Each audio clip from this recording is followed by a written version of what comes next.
guys, welcome back to my channel. My name is Victoria for those who don't know me. So today's video was requested by Sarah. Thank you for the suggestion. If you'd like to see how I do my quick messy buns that literally take like no time at all, then please keep watching. Okay, so some of you have been asking me how I do my messy buns. So I'm about to show you. Sorry if you hear noise in the background because my puppy is getting into stuff per usual. Okay, so what I do for my messy buns is I like these kind of hair elastics. You can use a scrunchie or just whatever, but I think that these or scrunchies usually work best. And so what I normally do is I will flip my hair over like this, like a normal ponytail. Once it's all brushed out, take your hair literally into a high ponytail, and you just want to put it wherever you want your bun to rest.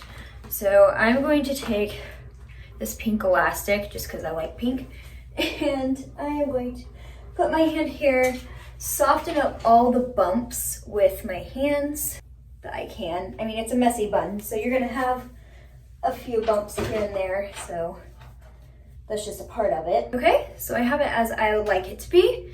And so now I'm literally gonna take my hair elastic and put it through the loop and then flip it over, okay? Now it's time to bring it around town.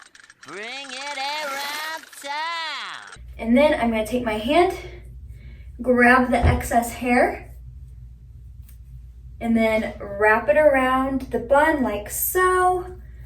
Oops, this happens sometimes.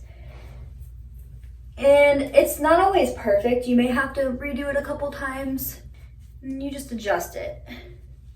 It's not perfect, as you can see, but that's the point of a messy bun. Sometimes I'll stick a bobby pin and like push it through here so that it looks a little more snug to my head. I don't have any bobby pins around me. I am currently in the guest bathroom because I don't want to wake my husband up. So you're welcome, Andrew, if you're watching this. Yeah, I'm just gonna leave it like this. And oh my goodness, are you tired? Did you hear my puppy yawn? He's the cutest thing in the world. I'll show you my baby. You wanna be on the camera? You wanna be in the video? Hi, Ruger. Hi, Rugers. Say, Mommy, I'm sleepy. Let's go back to bed. Back to the scheduled programming. If I did have a bobby pin by chance, I probably would, honestly, I would just leave it like this anyways. And also, sometimes there's a little bit of a flyaway action that happens. This time it didn't happen, so that's cool. But if it does happen, you can also put a bobby pin in here. And I also like to get my little baby hairs out just because I think it makes the look cuter. Except these are like way too long, but whatever. You get the point, okay? So I know this was a super quick video. I hope you enjoyed, and if you end up doing your hair like this, tag me in your pictures on Instagram or DM me. I would love to see them. All right, guys, until next time, XOXO.